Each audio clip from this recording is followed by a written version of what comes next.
मैं डॉक्टर संजू गर्ग, सहायक आचार्य संस्कृत, राजकीय महाविद्यालय बहरोड, आपका अपने वीडियो में हार्दिक स्वागत करती हूँ। हम अभिज्ञान शाकुंतलम का अध्ययन कर रहे थे और अभिज्ञान शाकुंतलम के 2 अंकों का अध्ययन हम पूर्व वीडियो के अंतर्गत कर चुके हैं। आज हम तृतीय अंक का अध्ययन करेंगे और तृतीय अंक के प्रथम से चतुर्थ पद्य तक की व्याख्या इस वीडियो के अंतर्गत करेंगे।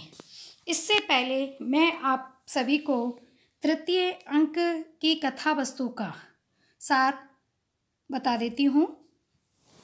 तृतीय अंक में दुष्यंत और शकुंतला के प्रणय प्रसंग का वर्णन है।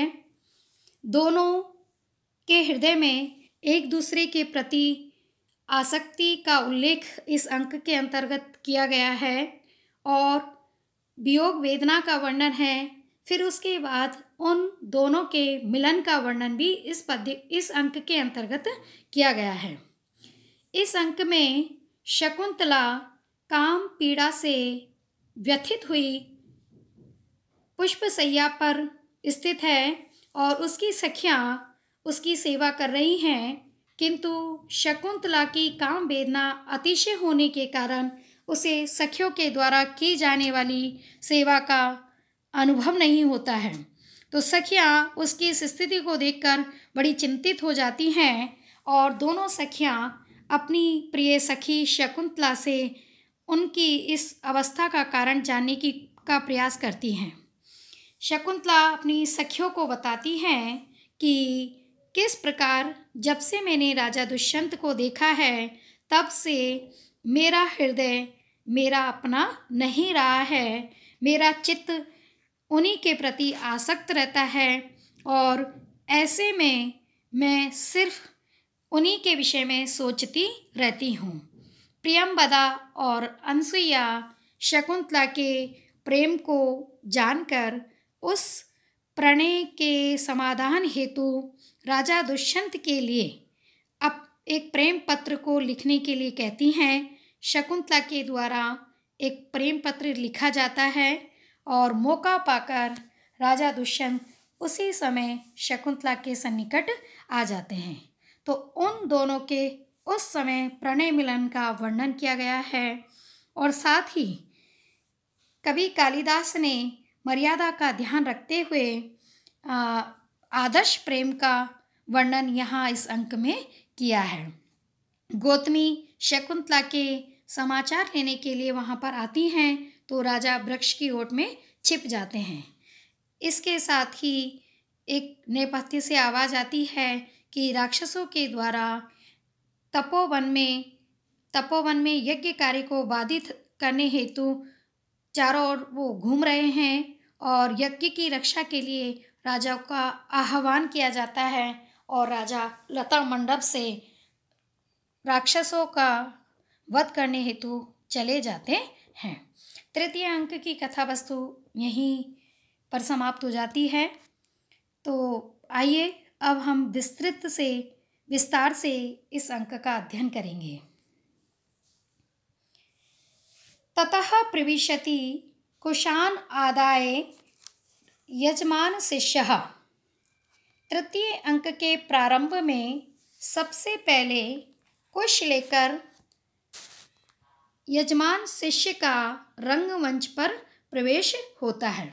यानी रंगमंच पे सबसे पहले महर्षि कण्व के शिष्य प्रवेश करते हैं।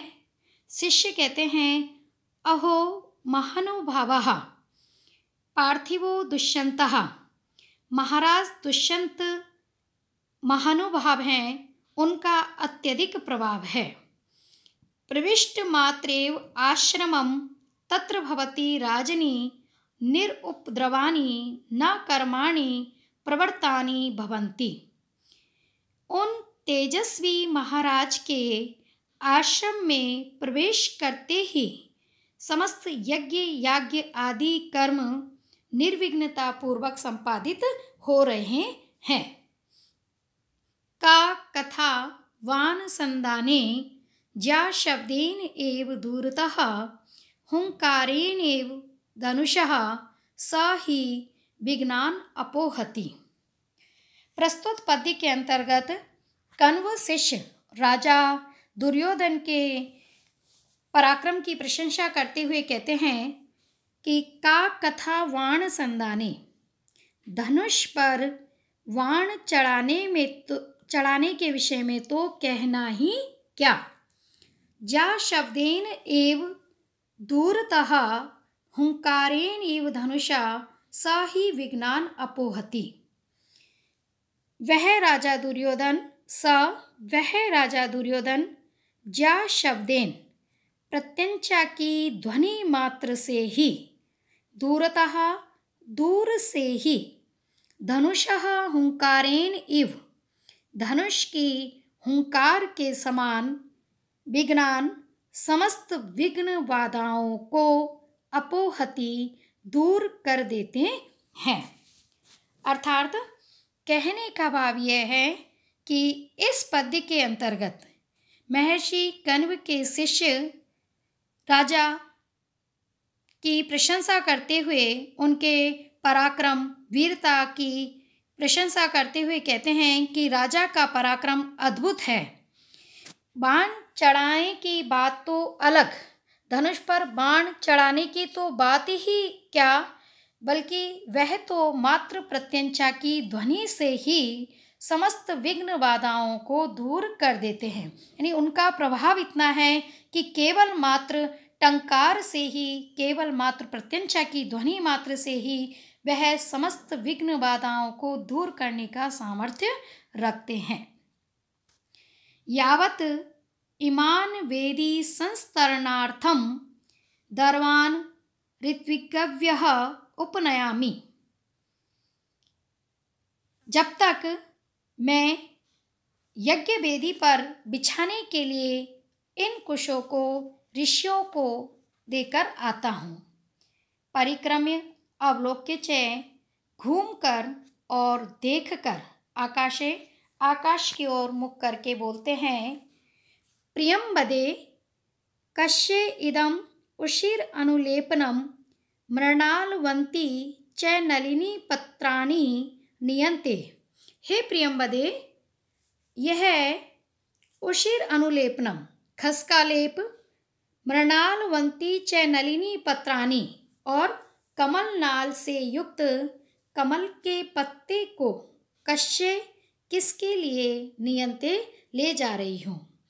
कण्व के शिष्य प्रियंबदा को संबोधित करते हुए कहते हैं आकाश में कि हे प्रियंबदे, तुम यह खसका लेप और कमल पत्र किसके लिए ले जा रही हो।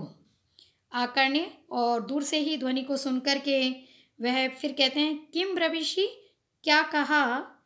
आतप लंघनात् बलवत अस्वस्था शकुंतला, क्या कहा लू लगने से शकुंतला अत्यंत अस्वस्थ हो गई हैं। तस्याः शरीर निर्वापनायति, उसके शरीर की शांति के लिए आप ये सब ले जा रही हैं। तर्हि त्वरितम गम्यताम, तो शीघ्रता कीजिए। सखी सा खलु भगवते कण्वस्य कुलपतेर उच्छ्वसितम। हे सखी, वह शकुंतला तो भगवान महर्षि कण्व की श्वास रूप है, प्राण स्वरूप है। शिष्य के बातों से पता चलता है कि प्रियंबदा खसका लेप और कमल पत्र शकुंतला को लू लग गई है, वह स्वस्थ है, उसके लिए ले जा रही है। तो वह प्रियंबदा से कहते हैं कि तुम शीघ्र लेकर जाओ, क्योंकि शकुंतला में ही महर्षि कण्व के प्राण बसते हैं। अहमपि तावत् वेतानिकम शांति उदकम अश्य गौतमी हस्ते विसर्जिष्यामि। मैं भी शकुंतला के लिए यज्ञ का शांति जल गौतमी के साथ भिजवा दूंगा। इति निष्क्रांतः, ऐसा कहकर शिष्य रंगमंच से चला जाता है। और इति विष्कंभक कहा, और इसके साथ यहाँ पर विष्कंभक समाप्त हो जाता है। ततः प्रविशति कामायमानवस्तो राजा। इसके बाद रंगमंच पर कामी जैसी अवस्था वाले राजा दुष्यंत का प्रवेश होता है।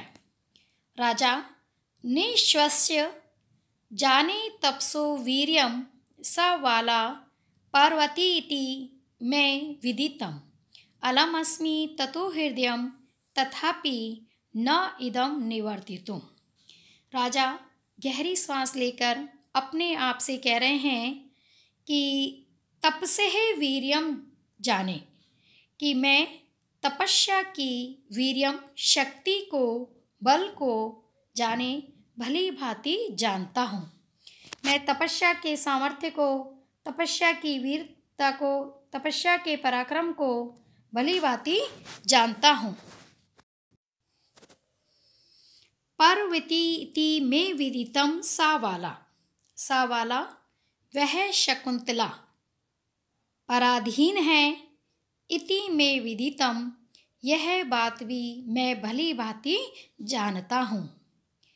अलमस्मि ततो हृदयम तथापि न इदम निवर्तितुम, तथापि फिर भी इदम हृदयम इस मेरे हृदय को मैं शकुंतला से निवर्तितुम हटाने में न अलमस्मि समर्थ नहीं हूँ।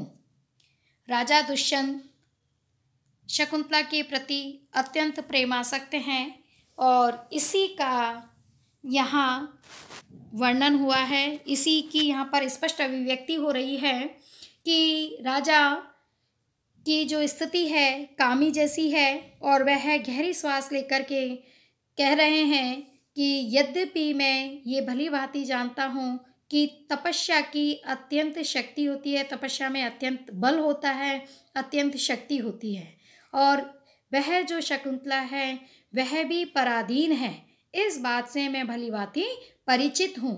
फिर भी मेरा हृदय शकुंतला के प्रति ही आसक्त है और ऐसे मेरे हृदय को मैं उस शकुंतला से हटाने में समर्थ नहीं हूँ। अर्थात ये सब जानते हुए भी मेरा हृदय शकुंतला के प्रति अति आसक्त है। मदन बादाम निरूप्य भगवन कुसुम आयुध त्वया चंद्रमसा च विश्वसनीयाभ्याम अति संदीयते कामी जन सार्थः कुतः। मदन बादाम निरूप्य काम बाधा का अनुभव करके राजा कहते हैं, भगवान कुसुम आयुध, हे कामदेव, कुसुम रूपी शस्त्रों वाले, पुष्प रूपी बाणों को धारण करने वाले हे भगवान कामदेव, त्वया चंद्रमसा च विश्वसनीयाभ्याम विश्वास के योग्य होते हुए भी त्वया आपके द्वारा चंद्रमसा च और चंद्रमा के द्वारा कामी जन सार्थ है, कामी जन के समूह को अति संदीयति अत्यधिक प्रताड़ित किया जाता है, अत्यधिक वंचित किया जाता है, अत्यधिक ठगा जाता है। काम बाधा का अनुभव करके राजा यहाँ कामदेव को और चंद्रमा को संबोधित करते हुए कहते हैं कि आप दोनों यद्यपि पूर्ण विश्वसनीय हैं, फिर भी आप लोगों के द्वारा प्रेमी जन को, कामी जन को सदैव अपने प्रणय से दूर रखकर उन्हें बहुत अधिक वंचित किया जाता है, उन्हें बहुत अधिक व्यथित किया जाता है, उन्हें बहुत अधिक प्रताड़ित किया जाता है। कुतः, क्योंकि तव कुसुम शरत्वम शीत रश्मित्वम इंदो द्वयम इदम अयथार्थम दृश्यते मद्विदेषु विसृजति हिमगर्वैर अग्निम इंदुमयूखै त्वम अपि कुसुम बाणान वज्रसारी करोषि। यहाँ राजा दुष्यंत कामदेव को संबोधित करते हुए कहते हैं कि आप और चंद्रमा कैसे हम जैसे कामी जन को प्रताड़ित करते हैं, कैसे हम लोगों को आप वंचित करते हैं, उसी का वर्णन इस पद्य के अंतर्गत किया गया है। तो तब कुसुम शरत्वम, तब तुम्हारा, यानी कामदेव के लिए है कि हे कामदेव तुम्हारा कुसुम शरत्वम, पुष्प रूपी वाणों वाला होना, पुष्प सायक वाला होना, इंदोहो चंद्रमा का शीत रश्मित्वम, शीतल किरणों वाला होना, द्वयम इदम, ये दोनों बातें मद विदेशु, मेरे जैसे कामी वियोगी जन के विषय में अयथार्थम दृश्यते, अयथार्थ ही दिखलाई पड़ती हैं, असत्य ही दिखलाई पड़ती हैं। अर्थात यद्यपि आप पुष्प रूपी वाण वाले हो, आपके वाण पुष्प हैं और पुष्प सदैव कोमल होते हैं, चंद्रमा की किरणें सदैव शीतल होती है, किंतु ये दोनों ही मेरे जैसे प्रेमी और वियोगी, जिनके की प्रिय उनसे दूर है, ऐसे व्यक्तियों के संदर्भ में असत्य ही जान पड़ती है, अनुचित ही जान पड़ती हैं, अयथार्थ ही परिलक्षित होती हैं। क्यों? इसका वर्णन उन्होंने अगली जो पंक्तियां हैं उनमें किया है।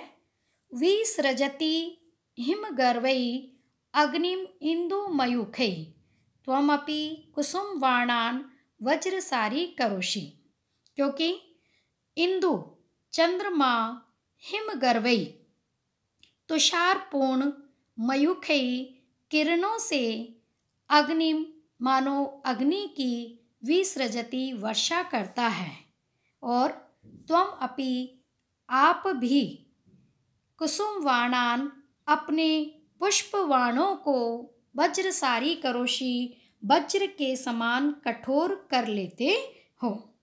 अर्थात इस पद्य में राजा दुष्यंत कहते हैं कि हे कामदेव, आप और चंद्रमा, यद्यपि चंद्रमा की किरणें शीतल हैं, आपके वाण पुष्प हैं जो कि अत्यंत कोमल होते हैं, किंतु ये दोनों ही चीज़ें मेरे जैसे वियोगी व्यक्तियों के संदर्भ में अयथार्थ जान पड़ती हैं। क्यों? क्योंकि चंद्रमा तो अपनी शीतल किरणों से मानो अग्नि की वर्षा कर रहा हो, ऐसी अनुभूति होती है, और आपके पुष्प रूपी वाण वज्र के समान कठोर परिलक्षित होते हैं। इसलिए आप दोनों ही मेरे जैसे वियोगी और कामी व्यक्ति के विषय में अयथार्थ या असत्य दिखाई देते हैं। आप दोनों के पुष्प रूपी वाण हम पर चंद्रमा की शीतल किरणें मानो अग्नि की वर्षा करती है, और आपके पुष्प रूपी वाणों को आप वज्र के तुल्य हमारे लिए कठोर बना लेते हैं। तो यहाँ राजा दुष्यंत की वियोगावस्था का बड़ा ही सुंदर चित्रण कवि के द्वारा किया गया है।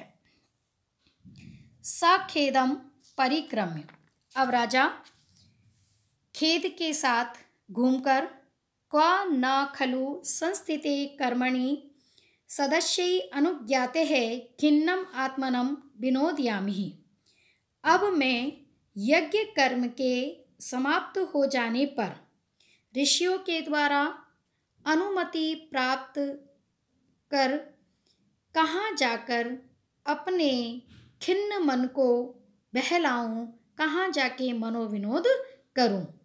निश्वश गहरी श्वास लेकर किम नु खलु में प्रिया दर्शनात् ऋते शरणम अन्यत, प्रिया शकुंतला के दर्शन के अतिरिक्त और क्या मेरे लिए शरण हो सकती है। अर्थात जहाँ मैं इस समय प्रिया शकुंतला को देखकर अपना मनोविनोद करूं, अपना मन बहलाऊं। यावत एनाम अन्विष्यामि, तो मैं उन्हें खोजूंगा कि वह कहाँ पर है।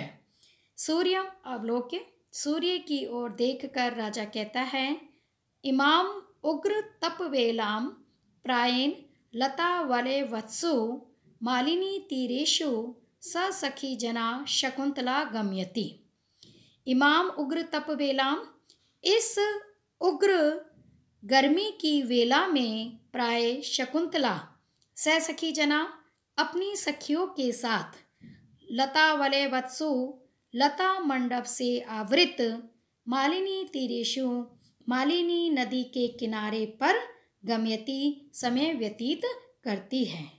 तत्रैव तावत गच्छामि, तो मैं वहीं पर जाता हूँ। राजा दुष्यंत इस गद्य के अंतर्गत कहते हैं कि मैं इस समय शकुंतला को लेकर मेरा हृदय अति भाव विभोर हो रहा है, तो ऐसे में मैं अपना मनोविनोद कहाँ करूँ। ठीक है, मैं वहाँ पर जाता हूँ जहाँ मेरी प्रिया शकुंतला है, और ऐसी तीव्र गर्मी में वह निश्चय ही लता मंडप से घिरे हुए मालिनी नदी के किनारे पर अपनी सखी के साथ स्थित होगी, तो मैं भी वहीं पर चलता हूँ। परिक्रम्य घूमकर सन स्पर्श रूपीत्वा, और स्पर्श का वायु के स्पर्श का अभिनय करके कहते हैं अहो प्रभात शुभगो अयम उद्देश्य है। यह प्रदेश तो शीतल मंद सुगंधित वायु से बड़ा ही रमणीय, बड़ा ही सुंदर प्रतीत हो रहा है। सक्यम अरविंद सुरभिः कणवाही मालिनी तरंगानाम अंगैर अनंग तप्ते अविरलम आलिंगितुम पवनः।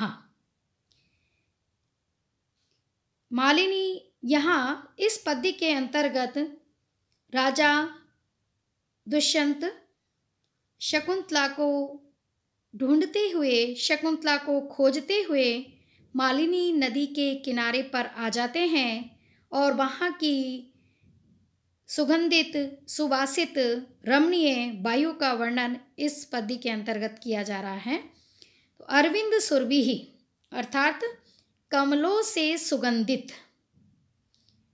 मालिनी तरंगानाम मालिनी नदी की तरंगों के जल कणों को धारण करने वाला, पवनः वायु, अनंग तप्तैः काम से संतप्त, अंगैः मेरे अंगों द्वारा, अविरलम निरंतर, आलिंगितुम शक्यम आलिंगन किए जा सकने योग्य है।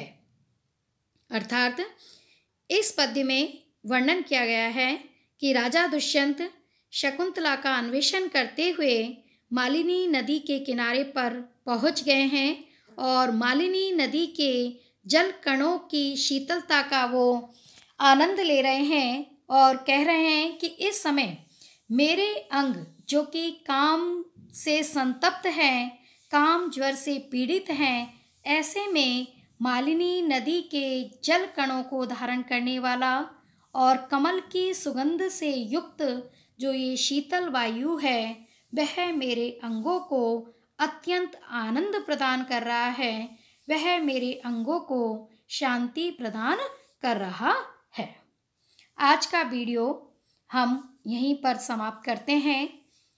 आगे का प्रसंग हम अपने अगले वीडियो में अपलोड करेंगे। तब तक के लिए आप सभी का बहुत बहुत धन्यवाद।